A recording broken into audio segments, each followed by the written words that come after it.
Okay, so hello students, very good afternoon everyone. As you know, I'm your science teacher and here I'm just going to take a class of class 10th. Okay, so with the class 10th mein, I have started your chapter 5 which is belong to the chemistry. And what is the name of a chapter? The name of chapter is periodic classification of an element. Okay, so students, I told you about the first classification law of element, which is given by the Dybor-Reynolds. Okay, so Dybor-Reynolds given Triad's law for the classification of element, and according to the Triad's law, the middle element have a atomic mass is as average atomic mass of a first and third element. Okay, so there was some limitation of also Dybor-Reynolds triads, because of Dybor-Reynolds given only the three or four triads. Okay, 4 triads only given, and other element he didn't other elements triads he couldn't give. Okay, so after him the second scientist chemist will also come has also come and told about a Newland's law. Okay, so what is a Newland's law?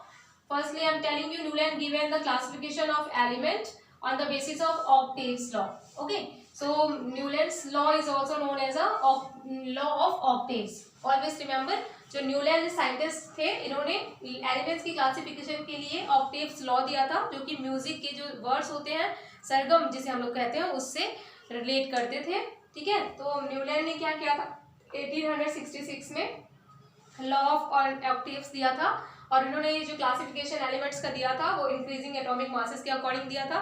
यानी इन्होंने elements को अपने table में या इनके बढ़ते हुए atomic masses के अकॉर्डिंग रखा था. ठीक है, एक चीज ध्यान रखिएगा, जब न्यूलैंड ने एलिमेंट्स या क्लासिफिकेशन दिया था, उनमें कितने एलिमेंट्स है, 56 एलिमेंट का ही क्लासिफिकेशन उन्होंने दिया था. ओके, सो इनका जो ऑक्टेव लॉ है वो क्या कहता है, इनके ऑक्टेव लॉ के अकॉर्डिंग इन्होंने क्या बताया कि जब हम किसी भी एलिमेंट्स को ग्रुप में, मतलब एलिमेंट्स को एक क्लासिफाइड करते हैं, उनके इंक्रीजिंग एटॉमिक मासेस में रखते हैं, जो फर्स्ट एलिमेंट है, और जब उसके बाद फिर 7 एलिमेंट के बाद जो 8th एलिमेंट रिपीट होता है, वो दोनों एलिमेंट की प्रॉपर्टी सेम होती है. ठीक है, ये वैसे ही होता है जैसे सरगम के हम लोग वर्ड्स ले तो सा रे गा मा पा धा नी. ठीक है, नी के बाद सा आता है, तो फर्स्ट एलिमेंट और लास्ट एलिमेंट की प्रॉपर्टी इन्होंने क्या बताई, सेम होगी.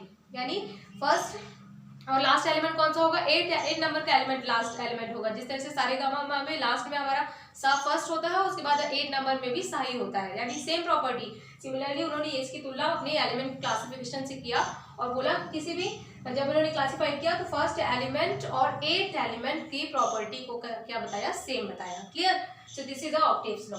ओके, अब इसमें क्या करते हो कि जैसे यहाँ पे हम लोगों ने देखा है hydrogen, lithium, beryllium, boron, carbon, nitrogen, oxygen, उसके बाद फ्लोरीन आया. ठीक है, तो हाइड्रोजन एंड जो फ्लोरीन क्या होता है, हेलोजन ग्रुप है, तो हाइड्रोजन एंड हेलोजन ग्रुप जैसे फ्लोरीन और क्लोरीन है, इसमें सिमिलरिटीज होती है. क्या सिमिलरिटीज होती है कि हाइड्रोजन के बाद कौन सा, जनरली हाइड्रोजन के बाद फिर क्या आता है, हीलियम आता है. ठीक है, जैसे नोबेल गैसेस की जब नोबेल गैसेस खोज लिया गया, तब फिर ये इनकी जो क्लासिफिकेशन था वो मतलब कहने का कि ज़्यादा सक्सेसफुल नहीं हुआ, क्योंकि नोबेल गैसेस की जब डिस्कवरी हो गई तो इन्होंने जो रूल दिया था कि हर 8th एलिमेंट की जो सिमिलरिटीज होती है प्रॉपर्टी में, वो नहीं रही, क्योंकि बहुत सारे एलिमेंट जब यहाँ पे नोबेल गैसेस को डिस्कवरी कर ली गई तो 8 एलिमेंट के बाद जो टोटल 10 एलिमेंट्स हो गए, है ना, और उसके बाद 11 नंबर के जो एलिमेंट है वो प्रॉपर्टी शो कर रहे थे, वो फिर उसके बाद metal and non metallic property के अकॉर्डिंग क्लासिफिकेशन किया गया. ठीक है, वेल उसके बाद फिर आप देखिएगा यहाँ से जैसे लिथियम लिए हैं, lithium, beryllium, boron, carbon, nitrogen, oxygen, fluorine and sodium. ठीक है, ये सारी चीजें क्या हुई, इसमें भी प्रॉपर्टी क्या है, यहाँ पे लिथियम और सोडियम के आप देखेंगे तो लिथियम एंड सोडियम की प्रॉपर्टी क्या होती है, सेम ही होती है. ठीक है, लिथियम फर्स्ट पीरियड का ये सेकंड एलिमेंट है, उसके बाद फिर इसके आप लोग देखेंगे 8 नंबर पे दोबारा यहाँ से अगर हम काउंट करेंगे lithium, beryllium, boron, carbon, nitrogen, oxygen, fluorine, उसके बाद सोडियम 8 नंबर का है यहाँ पे, तो यहाँ पे क्या है, सोडियम भी सिमिलरिटी शो करता है लिथियम से. ठीक है, अगर हम लिथियम से स्टार्ट करें. ठीक है, तो उन्होंने अपना यही क्लासिफिकेशन दिया था. फिर उन्होंने पाया क्या कि hydrogen, lithium, beryllium, boron, carbon, nitrogen, oxygen, fluorine, sodium, magnesium,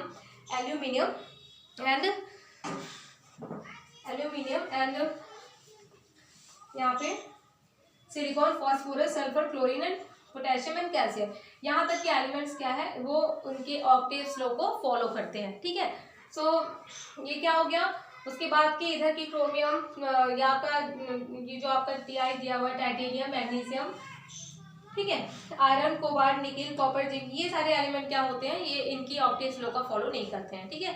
तो ये इनकी लिमिटेशन हो गई। ओके, तो मतलब एक तरीके का कि जो ऑक्टेव्स लॉ था वो लॉ क्या था, वो मतलब केवल 56 इन्होंने एलिमेंट का क्लासिफिकेशन दिया था, जिसमें से कोई कैल्शियम तक के एलिमेंट एटॉमिक मास 20 तक, कैल्शियम का एटॉमिक मास 20 होता है, यहाँ तक बस केवल उन्होंने क्या किया था, उनका ऑक्टेव्स लॉ जो दिया था वो फॉलो हो रहा था।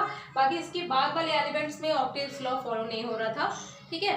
तो इस कारण से इनका भी जो क्लासिफिकेशन है वो ज़्यादा फेमस नहीं रहा, ठीक है। इसके अलावा इनके और भी कुछ लिमिटेशंस थे, जैसे लिमिटेशन में क्या थे, जैसे इन्होंने क्या किया था, जैसे फ्लोरीन और क्लोरीन है ना, फ्लोरीन और क्लोरीन को एक ही ग्रुप में रख दिया था, वरने रखा था।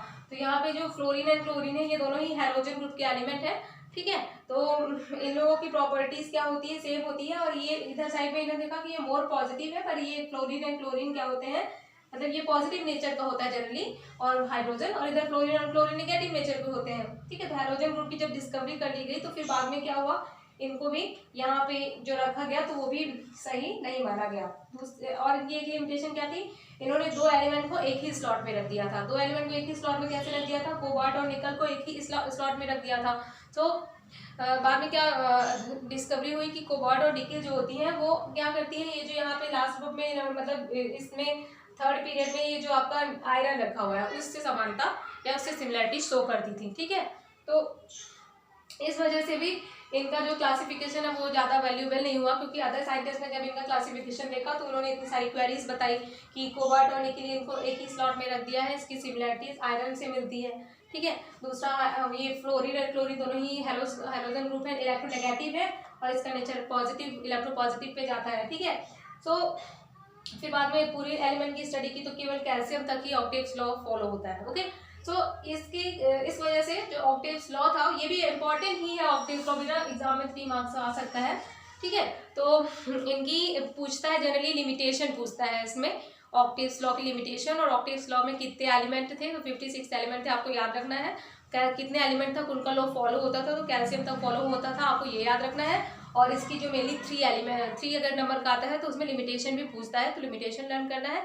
साथ ही साथ ऑक्टेव्स लॉ क्या कहता है, व्हाट इज ऑक्टेव्स लॉ, तो on the basis of octaves law the first element having the second element having a, या you can say that first element having a same property with the 8th number element, okay. आप दूसरे तरह से भी कह सकते हो कि every 8 element having a same property of a first element, okay, ऐसे आप बता सकते हैं, ठीक है। तो दिस इज इम्पॉर्टेंट और बहुत ही सिंपल है, इसमें शॉर्ट नोट की टाइप से भी क्वेश्चन आता है और लिमिटेशन जनरली एग्जाम में पूछी जाती है, तो वो आप लिख लेंगे, ठीक है। इसमें जितने एलिमेंट है उतना आप लिख लीजिएगा और लर्न कर लीजिएगा, ठीक है। और इससे रिलेटेड कोई भी क्वेरी होगी एनसीईआरटी से के क्वेश्चन आप लगाइएगा, कोई भी क्वेरी होती है तो फिर जब आप लोग की ऑनलाइन क्लासेस, लाइव क्लासेस लूँगी तो आप मुझसे उसमें पूछ सकते हैं, ठीक है। So this is all about of my today's class, thank you and have a nice day.